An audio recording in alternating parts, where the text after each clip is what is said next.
Today's podcast, I'd like to talk about digital circuits. So we talked about op amps, and we said those were made up of many kinds of different transistors. And the same goes for digital circuits. We're going to talk about a few chips underneath. There's all these transistors that go in to make these digital circuits or these different chips. Okay, but let's understand the basic idea, and then we'll kind of see how those chips work. The basic idea is this. The world that we've been living in has been the analog world. Device outputs anything, any range, right? We have a device that outputs between -5 and 5 volts. We can have -5. We have -2.3, 0, 1.6, or 5, right? It can be anything between -5 and 5. In the digital world, we're really going, there's two states. There's either on or off, or sometimes we talk about open or closed, or 0 or 1, or 0 or 5 volts. All these things just represent the fact that the output, there's only two outputs. We don't get to have all the -2, -2.3, -2.4, -2.5. It's just either or.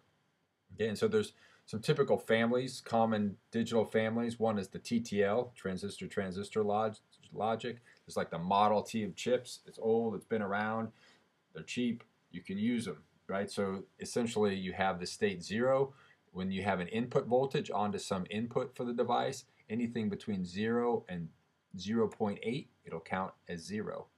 If it outputs 0, so out on the output state, it'll output anything between 0 and 0.5. And if we're talking about a 1 state or a high state or an open state or an on state, right, on the input voltage, it'll read anything between 2 and 5 volts as on or 1, and then the output voltage, when it outputs a 1, a high, an open, or an on, it'll output somewhere between 2.7 and 5 volts. Okay, so this is the one we're going to use in the lab. It turns out there's a bunch of other stuff, CMOS, ECL. Those are things that you can use, right? And for different reasons, you want low power, you want high speed, all those kinds of constraints you can address. But the main point is, in the digital world, there's two states on the output. It's either on or it's off. And so in that case, in the case of the TTL, that means it's 0 or it's 5. It's not in between. It really is a little in between, but in the end, we're only counting it as 0 or 5, or the state 0 or 1. Okay, so one thing we want to talk about a little bit is binary numbers. So typically when we talk about a number, we've been using decimal numbers, base 10. So typically the most significant, so if we looked at the number 23, the most significant digit is the 2. It's the one that represents the 10 spot. It's the most significant. It's telling you, hey, that's the biggest part of the number. The least significant digit, in this case, is 3, right? That's telling you, hey, it's not as important as the 2, which represents the 20 or the 10 spot, and the 3 represents sort of the 1 spot. Okay, so that's decimal numbers. Then we can also talk about binary, base 2 numbers. So this is very suited to digital because now each digit is either 0 or 1.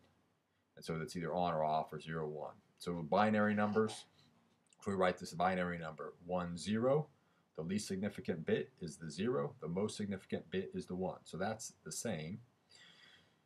But that number right there represents 2. And so that 1 really represents the number 2 state, right? A 0, 2. The first least significant bit represents a 0, 1. Then we carry the 1, and then we have 2. So the most significant bit in this case would be 2. So this number 10 represents the number 2. And so a bit is a single binary digit, so the one above has 2 bits. A byte is an 8-bit binary digit, or 8 bits. And words are just sort of the unit of information that gets passed on. So you might have a 8-byte word or a 16-byte word or whatever, and you pass that. That's just the way the chunks that the computer passes it along, or whatever you're using. The main point is an n-bit word can represent integers up to 2n minus 1. Right? So decimal numbers are more efficient, right? With two digits, we can represent 0 to 99, but in in binary, with 2 digits, we can only represent between 0 and 3. So a 4-bit word, that's where we have 4 digits, can really only represent the numbers 0 to 15. And so over on the right, I have a few examples calculating base 10. So these are the 0, 1, 2, 3, 5, 7, 10, 12, 15. These are base 10 decimal numbers, the numbers we know and love. And this is how they'd be representative in a base 2. 0, 0, 0. Base 2 is 0, 0, 0, 1. This is the ones spot. Then if we add another one, now we don't have any in the 1 spot, but we have 1 in the 2 spot, so that represents 2. 5, we have 1 in the 1 spot, none in the 2 spot, and then this digit right here represents 4. So we got 4 plus 1 is 5. And then 7, we have 1 plus 2 plus 4 is 7, and so on. Okay, so we can, this is important because numbers can sort of be represented now in terms of this digital world, 0, 1. So we have a way of representing numbers in the digital world. So how do we bridge analog to digital? Well, there's a couple chips. We could use the 741 op amp we talked about before. We said this isn't the best way to use them, but it's possible to do it. And so we can have analog in. We can put in anything, -1, -2, -1.134 on the inputs, but on the outputs, we're going to get an either or. In the comparator, 741 is a comparator case, we're going to get +15, -15. So the problems, it's slow transitions and it's undefined where the inputs are the same. So to get around that problem, they developed the 311 comparator. So this is just a common chip, the 311. Essentially, it looks, the symbol's the same, you have to power it up the same, you put analog in the same, but it turns out the output now ends up being between 0 and 5, or not between, either 0 or 5.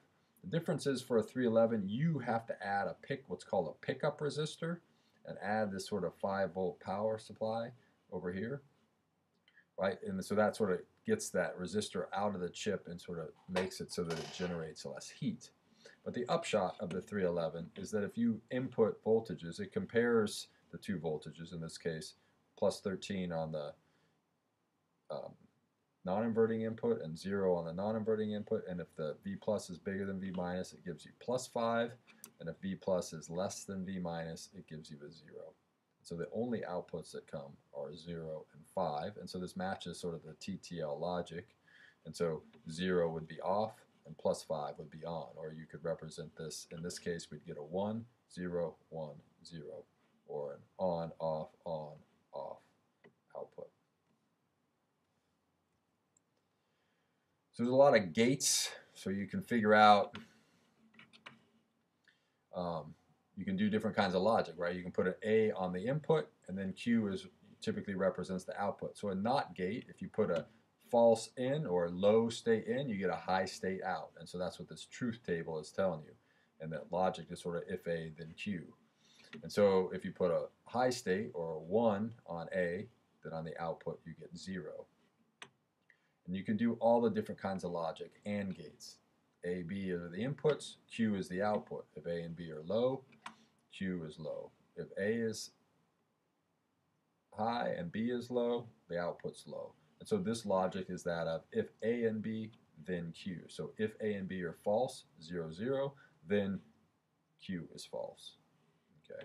If A is true and B is false, then Q is false. And so that's sort of the logic of the chip. And so you can do a NAND gate, right? And this is the symbol, this is the truth table. You can do OR gates, okay, or NOR gates.